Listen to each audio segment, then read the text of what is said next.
કસ્તુરીબાઈ એક કસ્તુરીબાઈ વાર્તાનું નામ. એક દિવસ ગુજરાતમાં ભાવનગર નામનું એક શહેર છે. તેમાં ખોડિયારમાંનું એક મંદિર છે. તેમાં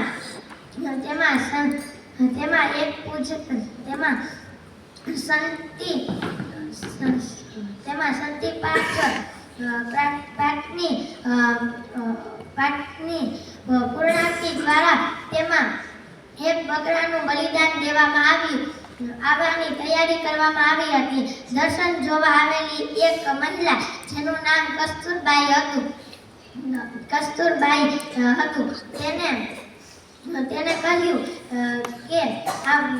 તેને જોયું કે આ બકરો ખૂબ રાડો નાખી રહ્યો છે.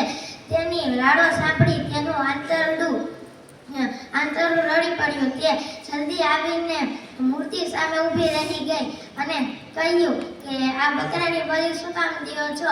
આને બલિ ન દેવો. પણ માણસોએ તેને ડરાવી ધમકાવી. પણ એને કહ્યું કે તમે જો માતાજીને માંસ ચડાવવાનું હોય તો કોઈ બકરાનું નહીં બલ્કિ એક બ્રાહ્મણીનું માંસ ચડાવો. તેને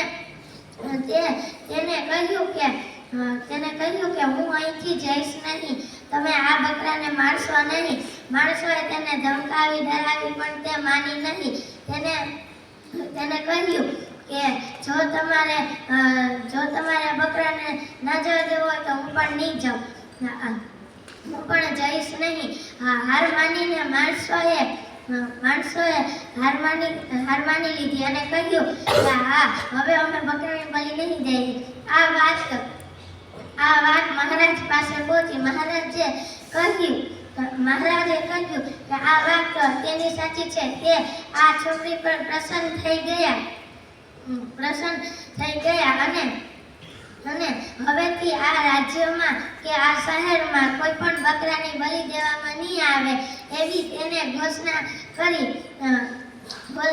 ભગવાન કોઈ પણ પ્રાણીઓનું કે કોઈ પણ માણસોનું બલિદાન દેવાથી કે ખુશ થતા નથી. આપણે આપણી